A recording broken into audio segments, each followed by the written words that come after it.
And welcome to another edition of the Throwing Bagels Podcast. Jason Hamo, along here with you as Kevin Mooney and Chris Douglas. Hello, fellas. How are you? What's going on? Good. How are you? I am very good. Thank you very much. We have another great guest for you tonight. An adjunct assistant professor of cinema and screen studies at SUNY Oswego. Jarrod Hagadorn is with us. Jarrod, how are you doing tonight? I'm doing quite well. Thank you. So first thing we wanted to touch base on with you was the cinema studies program. Tell us a little bit about the cinema and screen studies major at Oswego. Oh, sure. So I'm the most junior member of the faculty in CSS, so Cinema and Screen Studies. And the program itself was built by one of our senior faculty members, and he was teaching in the English department. And he found that he really loved discussing films and learning about cinema. And he started building courses, and this was about maybe 13 years ago, I'd say. So I don't know exactly how it started, but he built the program and he launched it and started hiring. And so the program's grown from as something that started in the English department, and it was very heavy in theory as far as I understand back then. And it's grown and it incorporates production now, and now it's a program that includes equally production and theory. We often talk about critical filmmaking. We want our students to be making films and have that goal and aspiration, but we want them to be actively thinking about how their work interacts with the world. So when students are learning how to make films, is there a length that's in mind, or how does that work with students? Right. So often in the classroom, we do, there's a range. So when students first start, in the first couple years, their production courses are introduction to cinema production, little rhyme there. But freshman practicum courses like that, we'll do shorter projects and we'll move through work fairly quickly. It's an opportunity for students to familiarize themselves with the camera, with lighting, with the aspects of filmmaking. So anywhere is between, they might produce, like I do 30-second films sometimes, like in the classroom, we'll say, hey, it's a 30-second film day. And I give them the class period to, I give them a prompt and they respond to it and they create a short film, very short. But by the end of the semester, they're making 3-minute films. And then by the time they're seniors and they're in senior thesis, anywhere is around 15 minutes, I think, is, give or take. Some go longer, some go much longer, and sometimes they're shorter. So no one's making like Godfather length films. No. One of the first things that students learn is that how much it takes, how much time goes into creating a film. And even myself, the first work I did, I wasn't a film major in high school or college. I was a senior with some extra electives because I had one chemistry class left to take. And so I finally got to take all the courses that I really wanted to take, but I wasn't too sure about. I went to school for environmental biology, and of course, there's a story there as I progress. But anyhow, so I took this elective, and I asked my professor if I could make a short film that was a documentary about games and gaming culture. And my professor was super, super awesome, and she said, "Yeah, of course, go ahead and make this film." So I set out to make a feature-length film. I had never picked up a camera. Well, I mean, I have, but never in a professional capacity.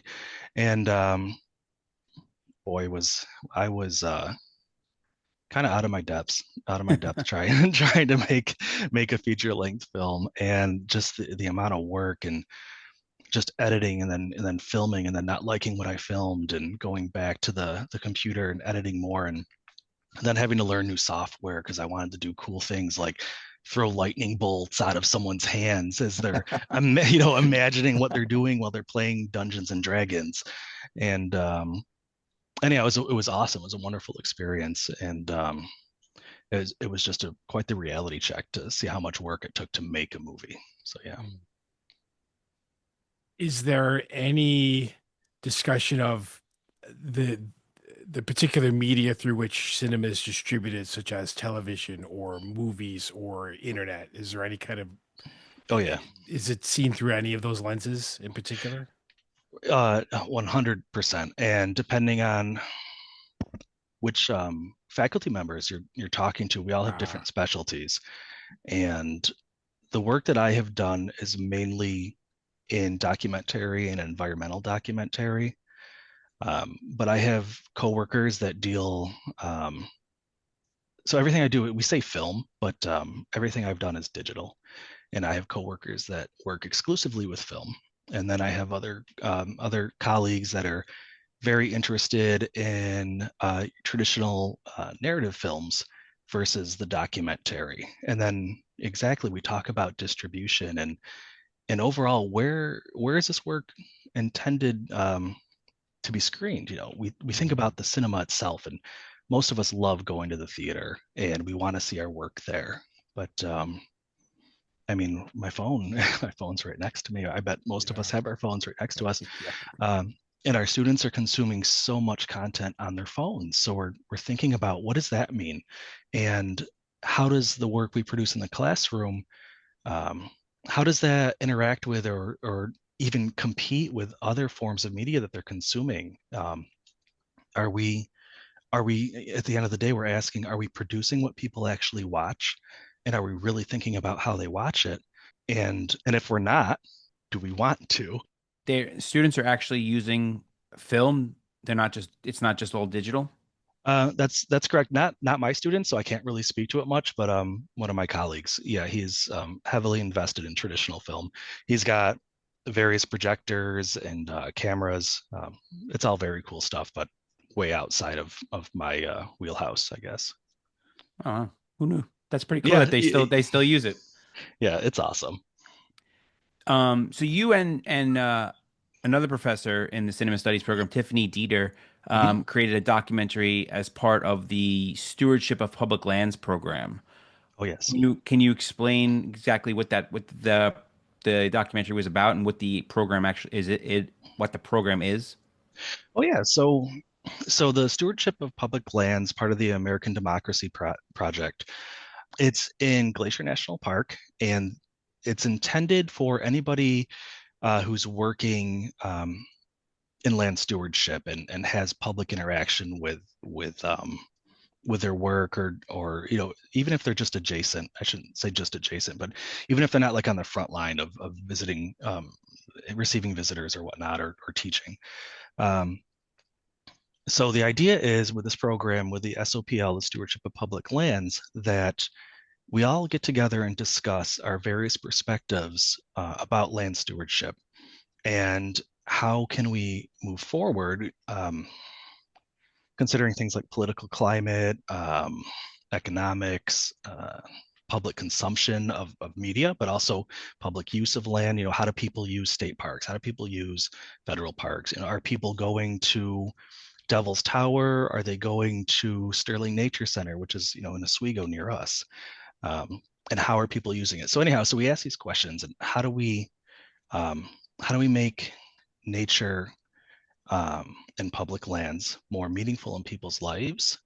And how do we do it in a way that is respectful of the land and respectful of the people that live there?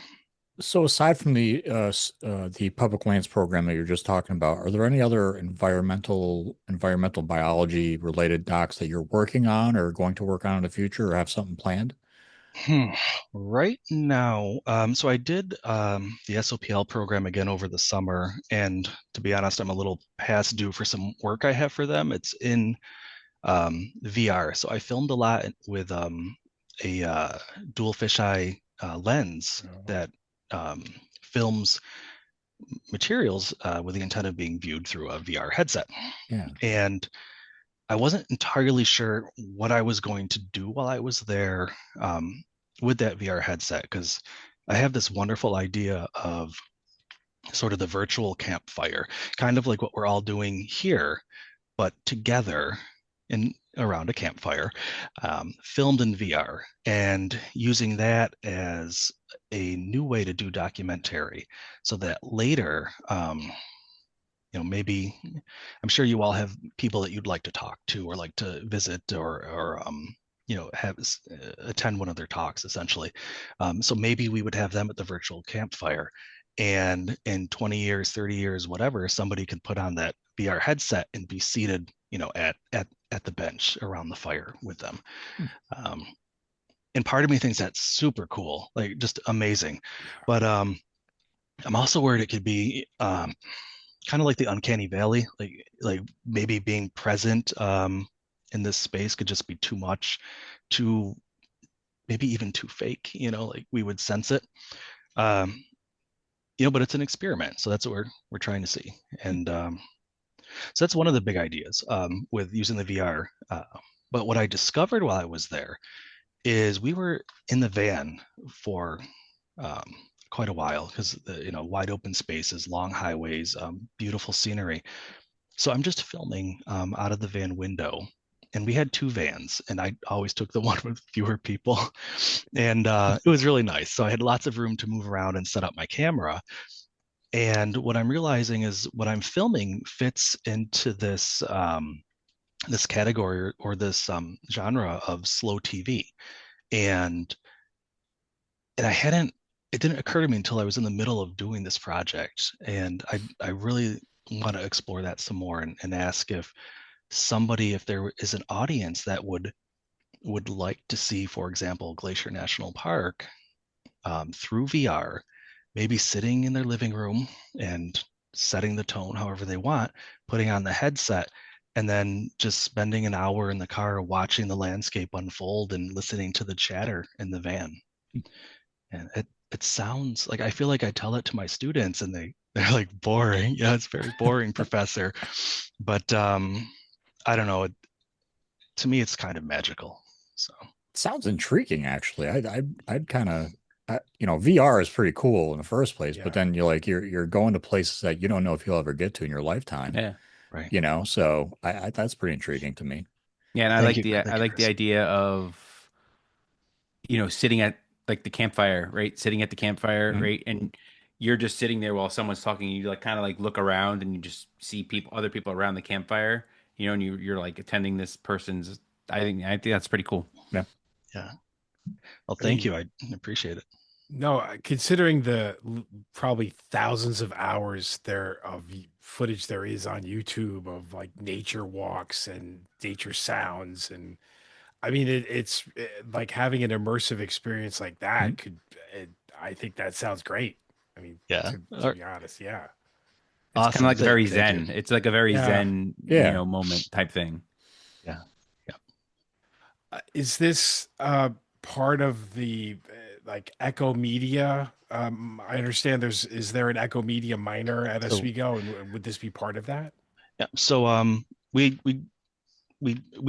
generally call it eco media, but like we hear it echo also. Okay. Eco. No there we go. Eco media. But so the eco media minor is a project started by myself and Professor Dieter. And a very important part of that program is experiential learning.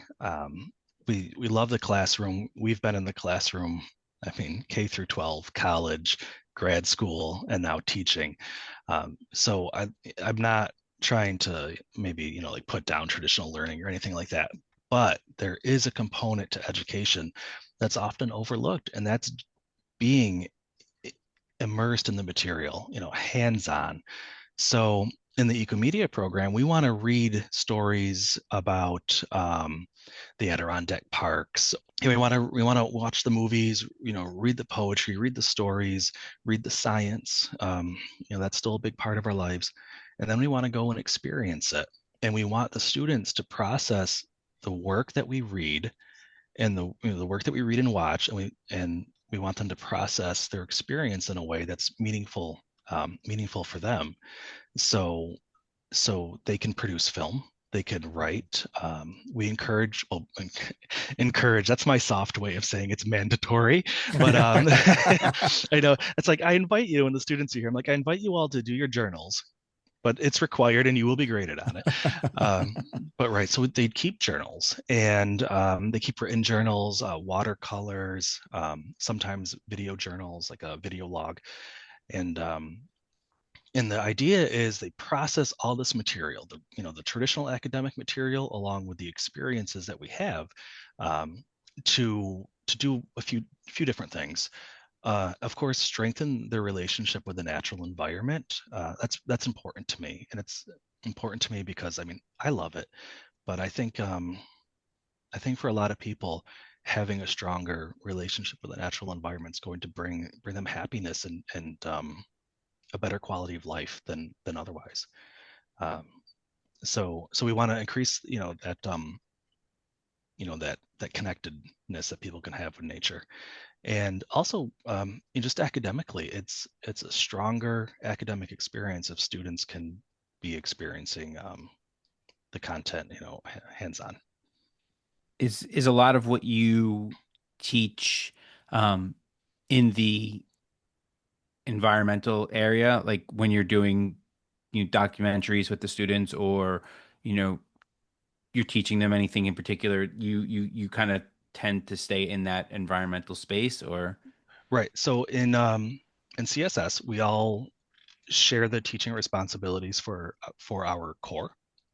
So we're all teaching either production courses or the theory courses like world cinema or film genre. And then when we can, we teach our specialty. And so for me, it's courses like a course, environmental filmmaking is pretty straightforward name, but environmental filmmaking, and that course is field trips. We go on field trips. We read about nature. We go out and experience it. We basically disperse a little bit in the woods, not too far. I like to keep my eyes on the students, but I don't want anyone getting lost. But when I say, hey, I'm like, all right, so class, just find a spot, sit down, and look around and listen. Listen to the sounds of the forest, and think about this being here, be present. And then we come back together and we talk about our thoughts. And sometimes our conversations just kind of silly, because it's a little uncomfortable, especially if we're not used to doing that. But then people start talking about, maybe they saw, I don't know, like a swan or a beaver or something, and it reminded them of some experience they had in childhood, and then we start having these very personal and deep conversations. So when you ask, your question was, do we have like that specialty that we teach in? And most of what I teach in CSS is environmental. When I can, yes, yeah, and I love it. I think my students love it too. So, Professor, you mentioned you're recently joined the staff at Oswego at the in CSS. What got you into teaching? I know you mentioned you had developed a passion for yeah, cinema. What led to you to decide to start teaching it? right. So I always tell the story that I never intended or planned on becoming a teacher, and I laugh at myself when I say that. My father was a teacher, and he taught the high school level, and I just never really saw that in myself when I was younger. And but now looking back and having my own child, and having been a teacher for a while now, I just laugh because sometimes I feel like it was inevitable. I don't know. Does it run in the family? Did he teach me how to do it when I was younger? I think he did. And what happened is when I graduated with my degree in biology, we went into a recession, and all the jobs I wanted were government jobs, and they were frozen. And I said, well, I have a little money saved. I can afford to rent a small place, go back, and I decided to go back to school. I went to grad school, but for the things that I didn't get to study too much when I was as an undergrad, so I went back into the humanities and was able to talk about issues of the heart, and also asking the bigger questions for me anyway, like who are we, or who am I in this universe. And I remember taking a course in American Romanticism, and we were talking about the transcendentalist, and we were engaged with the environment, but in a completely different way than my undergraduate experience. So, so I went to grad school for that, and then in my last semester, one of my professors asked if I wanted to teach, and I said, "Well, yeah, sure, let's give it a shot." and I did it, and I asked my students how I did, and they were very encouraging, and I stuck with it, and I absolutely love it. So how did you end up kind of like in the cinema studies Right. area then? So I started off in English, and when cinema and screen studies broke off and became their own program, and then eventually, made this move over to CMA at Oswego, so the College of Media and Arts, I was swept up with them, which I was eternally thankful for, and my job changed. I became visiting assistant professor at that point, which the website hasn't updated yet, I don't think. And then from there, I was teaching the core courses and teaching the environmental courses, because everyone knew that I was into that. And for fun, I started building the video game courses, and those became very popular very quickly.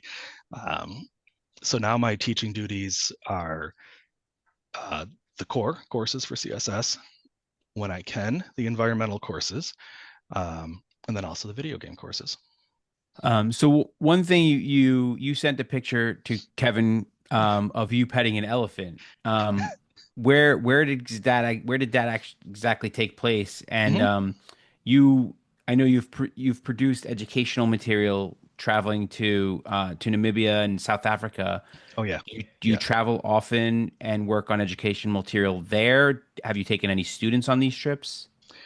It's been a while since we traveled overseas, largely because the pandemic stalled out all of our programming, and it's been really hard to get that programming started back up. The cost, the most expensive program we ran for students was at the time, like 2019, was $5,000, and it was a month in South Africa with us, with myself and Professor Dieter, and the institution that hosted us.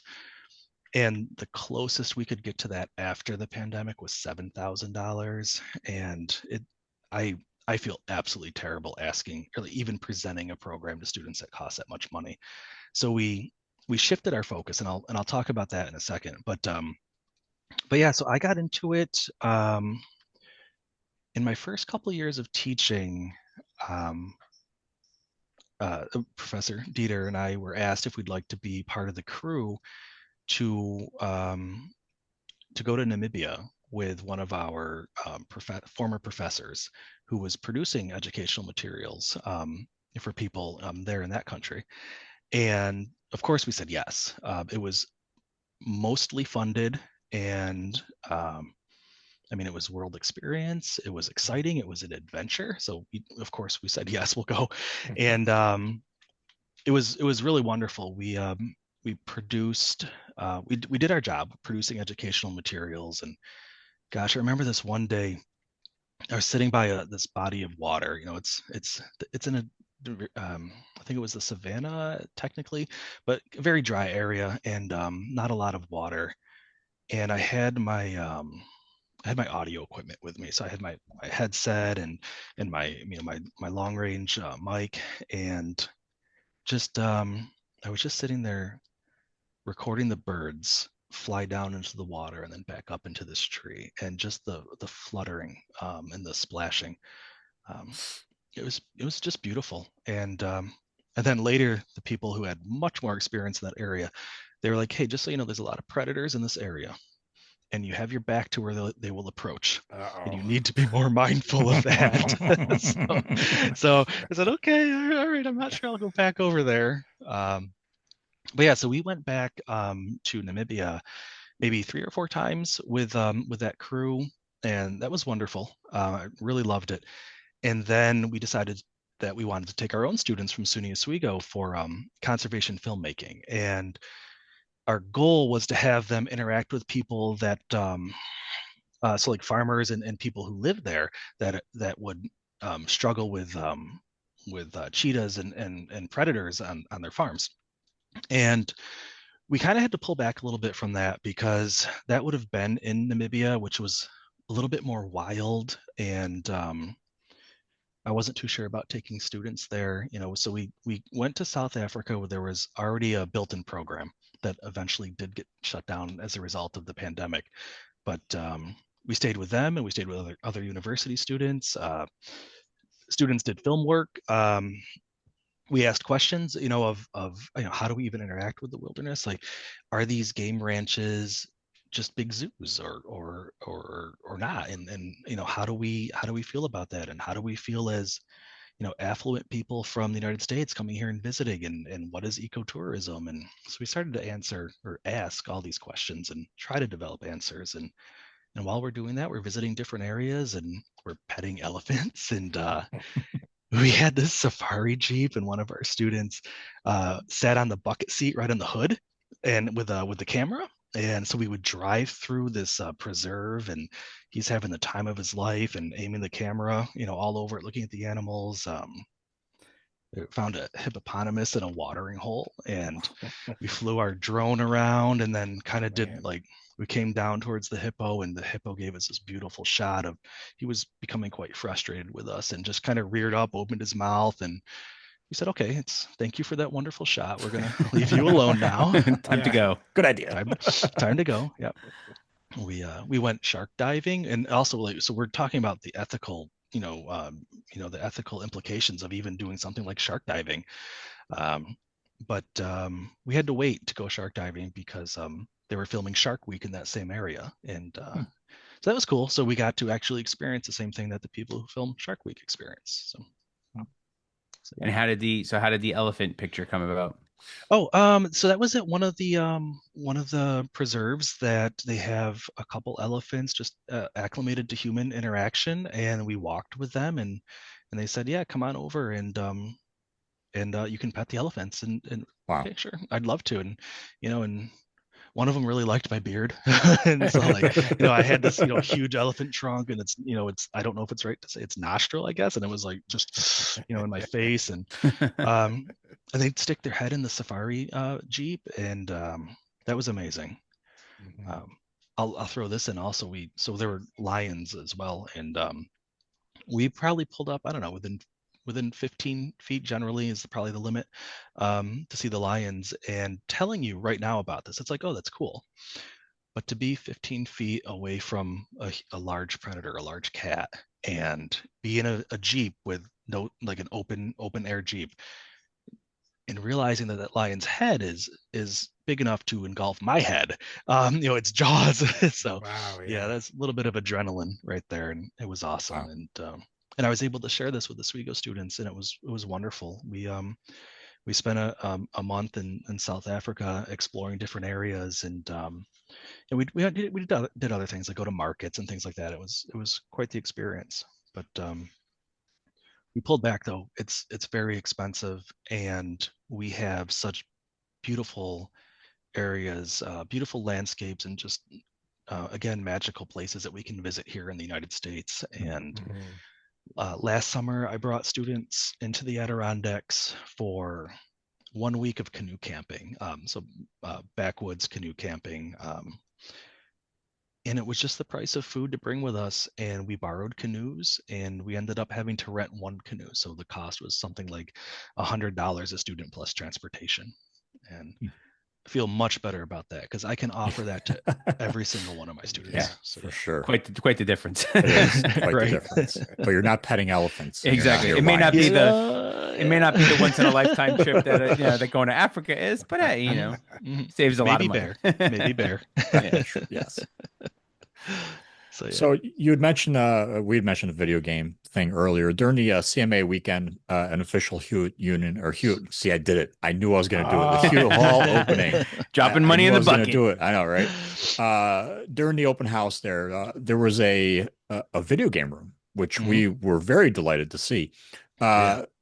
So do students have the opportunity to create games as part of a program that's maybe up and coming now?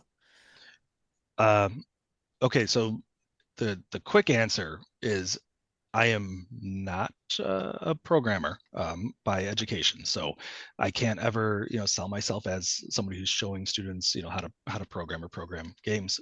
But what's really cool about that is there's a lot of software out there that is very beginner friendly that helps students still essentially program and make their own games, and it's super cool. Like even some of the I was going to say older software, but maybe that's not fair. But things like RPG Maker, Game Maker, there's another one I've used recently that's escaping me right now. But the first game I made was an RPG Maker, and it was taking a section of Aldo Leopold's Sand County Almanac. And there's this one reading in there called Thinking Like a Mountain. And it's about this guy who encounters wolves in the mountain and sorry, spoiler, but ends up killing them. And as the wolf dies, he sees this fierce green fire escape from the wolf's eyes. And so I made this game titled Fierce Green Fire, and it's about a player who is in a mountain community, and they want to eliminate the wolves for a lot of the myths that people have about the wolves destroying livestock, destroying game. And if there's no wolves, that means there's more game, for us to hunt and things like that.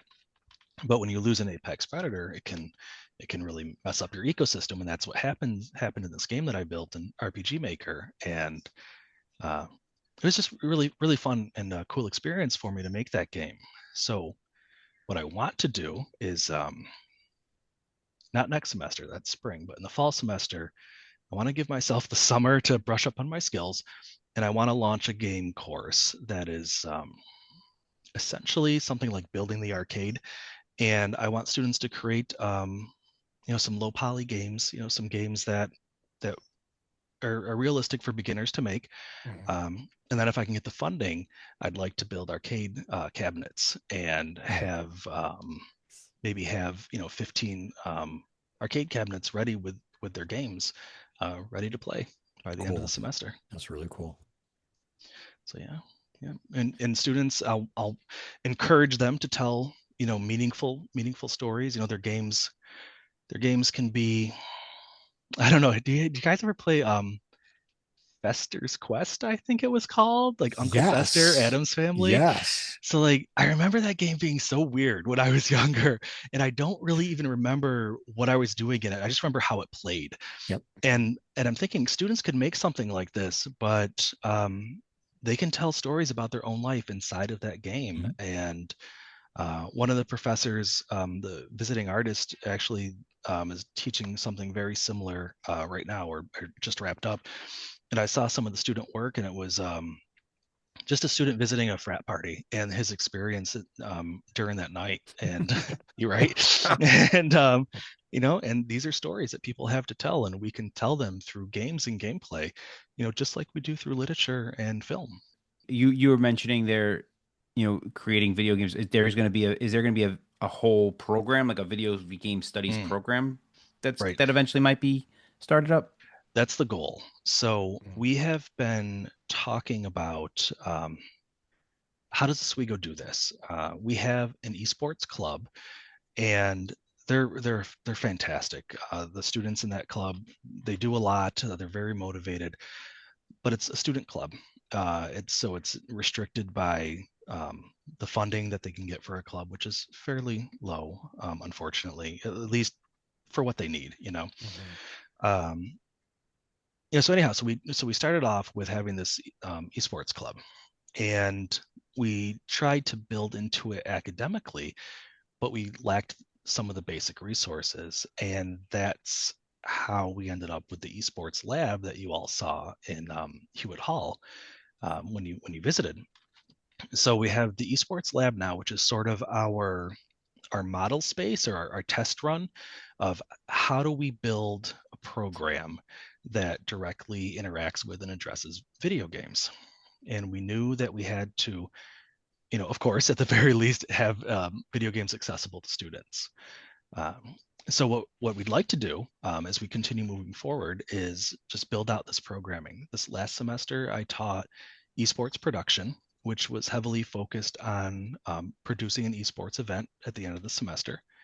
And then we're moving into, for example, next semester, writing for video games, and then a more general content production course where students will be not so much focused on esports, but will be able to create content that helps us understand video games and how video games interact with our lives in any capacity that the student imagines.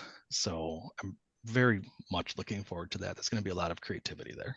A couple more questions before we get you out of here. Sure. Since you are a cinema studies professor, what are some of your favorite movies? Oh gosh, that's so it's funny. So Professor Dieter, who we've mentioned, is also my wife, and we Spoiler just alert. Wow. I know. I wasn't sure I was going to say anything, but this is funny because she's asking me if she's like, so Jarrod, do you have any movies that just like make you feel hopeful about the world? And it's like, I don't think I do. And she told me that sounds very sad. And it's like, well, I mean, I'm just hopeful about the world anyway, and all the movies that we watch, they're in some way, shape, or form, they're helping us understand the world. And some movies are so deliberate about it. While others are, people call them popcorn movies. And it's like, and a lot of people trash on the Marvel movies too. And but it's like, if you're paying attention, you could still learn about the world and learn about who we are, whether it be who I am personally or just how other people see the world.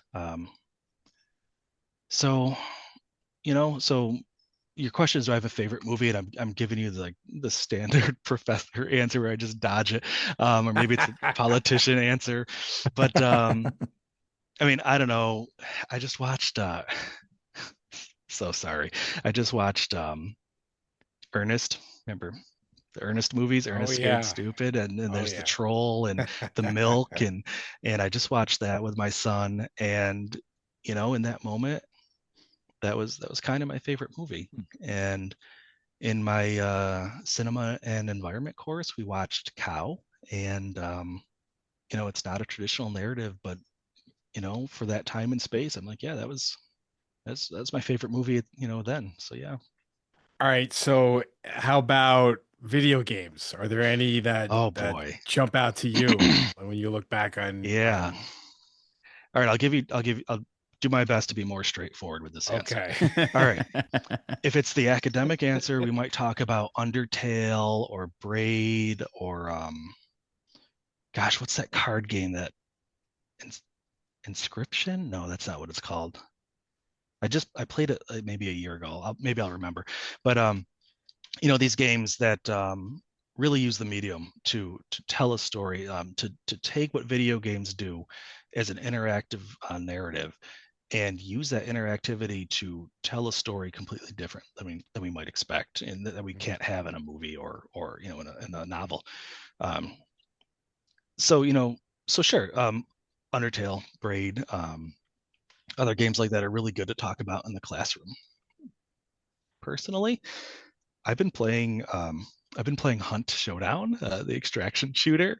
That game's pretty fun. Back in the day, my competitive game was Call of Duty, and Yes. right, right, Yeah. and way too many hours. I was always I used to play on these competitive German servers, and or at least that's what I remember them being. It's 20 years ago now, roughly, but it was a different scene back then, like esports and competitive gaming. It wasn't anything like it is now, and I sometimes wonder, because I wonder if I was born 20 years later, where would I have landed? And because to kind of brush my shoulder off here, like I was pretty good, and I did play competitive, and I was putting in the hours and neglecting my studies. But also back then, the competitive scene was different, and maybe the competition wasn't as fierce as it is today. So that's a thought that rattles around in my head every now and then. But MMOs, played a lot of I started with EverQuest, maybe 1999, and just the community in MMOs was wonderful. I used to play with my friends, my real life friends, and we'd get on there, after school or in between classes or whatever, and we'd play till like 2, 3 in the morning, and then we'd all go out for pancakes, and Nice. and we'd talk about our games. And then our friends who didn't play the games with us, they were wonderful. In hindsight, they put up with us just talking shop all the time, and they're like, yeah, that's cool. They're jealous, really. That's what it is. What were these German servers that you were playing on? Yeah, I'm trying to remember exactly, but I just remember that the most competitive servers were not English speaking, and if my memory serves, they were hosted in Germany, and I just played on them, and just sort of got into that flow state and just played COD, played COD. How did you know what other people were saying to you and things like that? Well, I love that you're asking that, because of course we didn't have voice chat, so it was just what people were typing, and then you'd try your best to translate it, and go to a web browser and translate it, or get a dictionary and translate what they're saying, and it was tough because a lot of it's slang, and yeah, and so yeah, we didn't have a voice chat. I became my proficiency in typing is just from video games, especially MMOs. Like when you have to give somebody a paragraph of instructions and do it quickly, for a raid or something, we got really good at that very quickly. So yeah.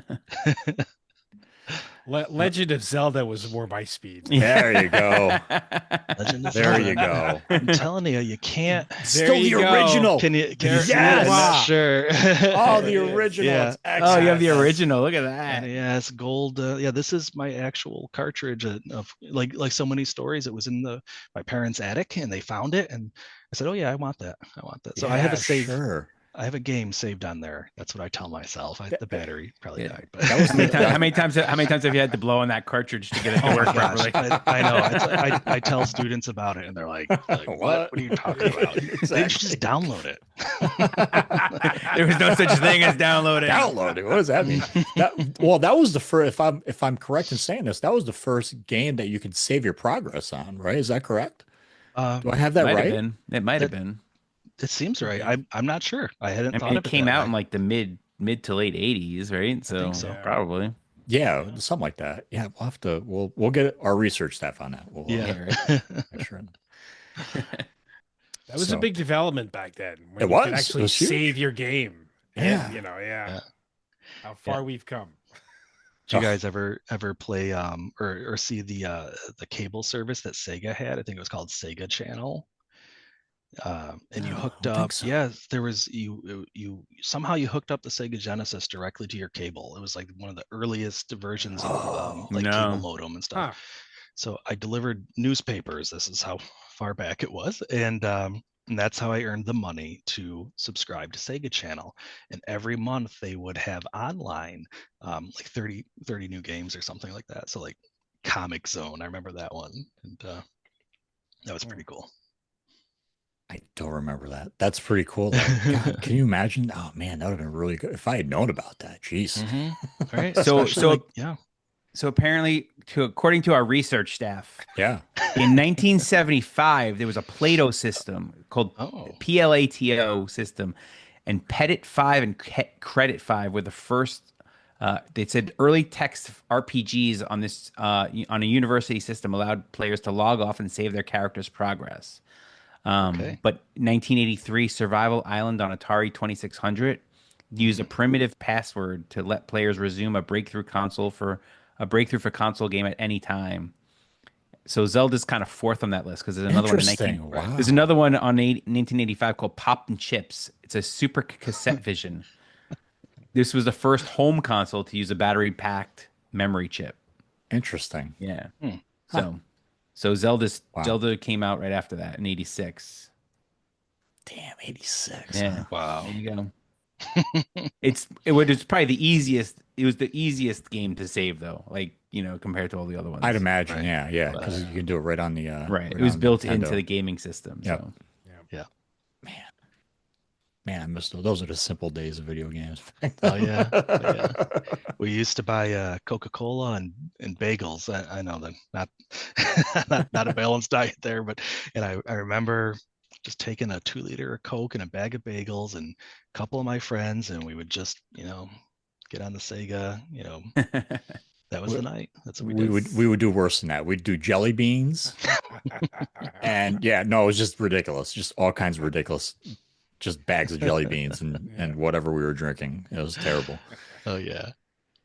So, speaking of food, we like to ask our guests that are either professors or students or alumni about food on campus. Well, the three of us loved the chicken patty sandwich. Do you have a favorite food Mm. item on campus that you like to eat? And also, if you have Mhm. something off campus to let you go, Mhm.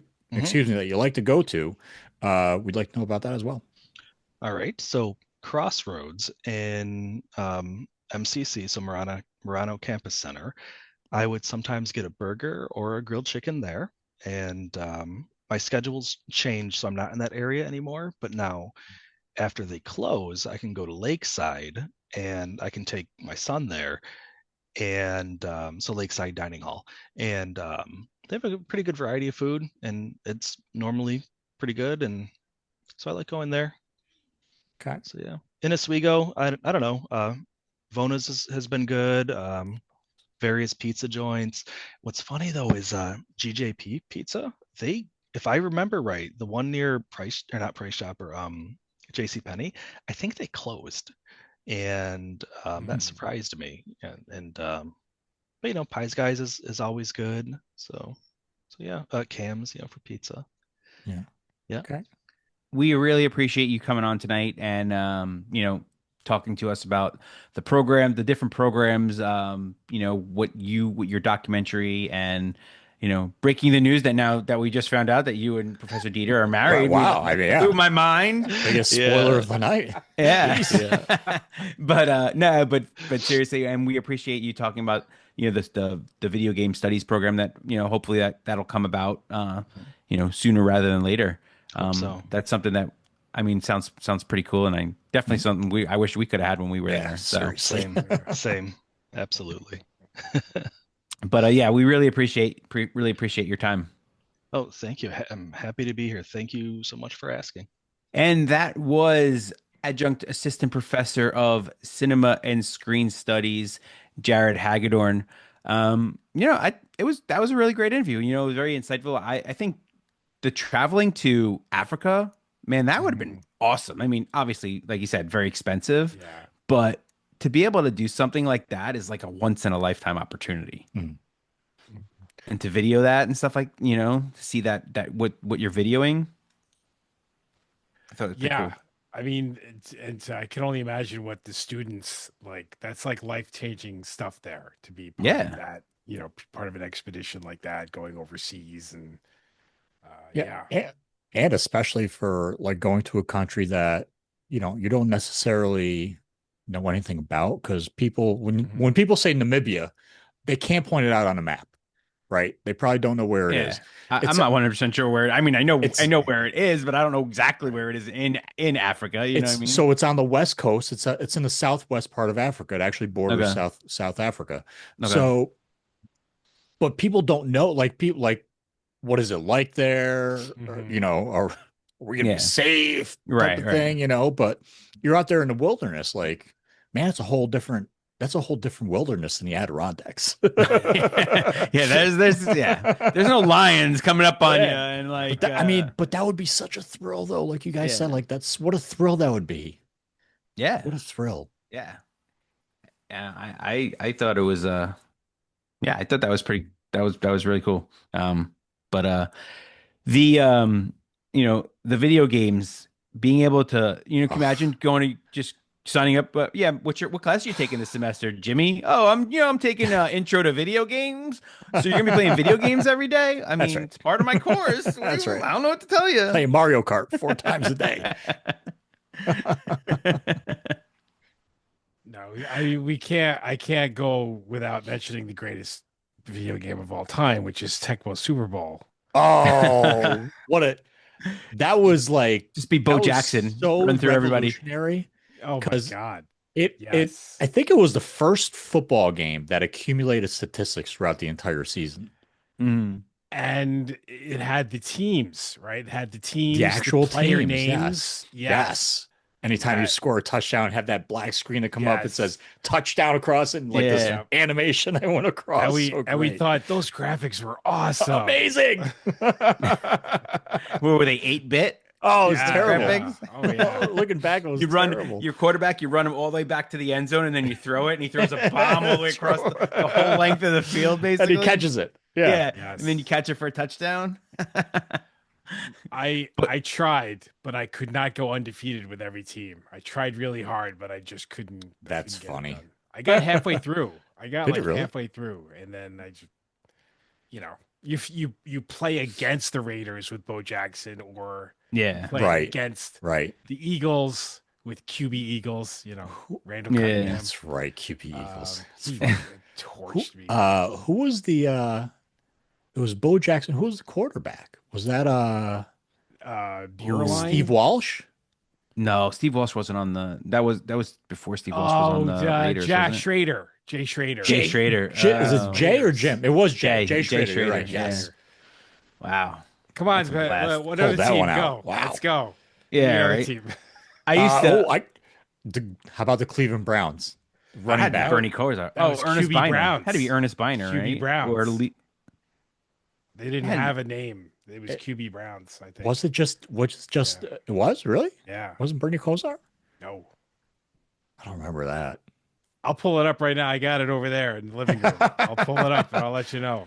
So what was it? I'm trying to think of the running back. Was it Ernest Biner? Metcalf. Eric Metcalf. Eric Yes. Metcalf. Yes. He was a speed guy too. Yeah. Biner was with the at the time they were the Redskins. The Washington racial slurs, yes. well, what about Leroy Horde? Was Leroy Horde was on the that Browns team? too. Yeah. Yeah. Yes. But Eric Metcalf wasn't. I mean, he was a running back, but he wasn't really a running back. Like he wasn't your traditional running back. No, he was a like kick returner. He was a kick returner. Well, he was a scat back. We'll Yeah, call him but a he was- scat back. He was basically a kick returner. He was a glorified kick returner. That's what he was. that's And true. I mean, Maybe Dave maybe Meggett was maybe a too. third down. Yeah, so was Dave Meggett. Yep. Was my Third favorite down player back. at one point in Yes. time until Then there until was, he did what he did and Until he did no whatever. longer my Yeah. favorite player. yeah. I wanted to get his jersey so bad, and at one point I was like, "Oh, thank God I never got his jersey." Yikes. That one wouldn't have gone. That definitely wouldn't have aged well. Man, the original Zelda though, he pulled that cartridge out. It flooded me with so Yeah, many that was crazy. memories. Yes. Oh, dude, how cool is that? I mean, I was big into the into NHL. You know, the NHL. Without this is more of on coming up to like Well, Sega it's probably Genesis. Sega, yeah, Sega Genesis. But yeah. like, we used to have like NHL '94. We used to have like tournaments, and like Oh, for sure. or like I was with like 2 or 3 other people, and we would just like give each other like 4 teams each, and you just play head to head, and whoever's team was the one was still standing at the end, that would be the winner. That's funny. Yeah. My friend and I would play Madden like nonstop. like nonstop into the wee hours. Like Oh, literally, yeah. we would get like stomach aches from eating so many damn jelly beans, and baby carrots. Like it was one or the other. Like so we would like Baby alternate. carrots. Dude, I'm telling you, You went bags of from baby unhealthy carrots. to extremely healthy. Dude, you had to balance it out somehow, Yeah, right? that's And true. lemonade. I love it.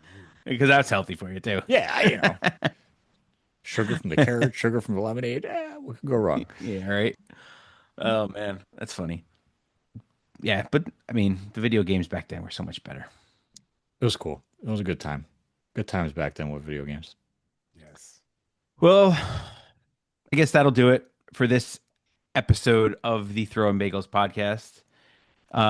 You can find us wherever you find us, anyone on all the social media. Yeah. Throwing Bagels Podcast at gmail.com is our email address. Nailed it. Nailed it. That's right. Nailed it. Thought about it. Figured it out. Boom. He was filibustering with himself there for a second. I had to think about it for a second, but I got it. First try. No double ats. I'm good. So yeah. So that'll do it for this episode. Good times, gentlemen. Till next time. All right. Happy New holidays. Year. Yeah, Happy New Year. holidays. Happy holidays.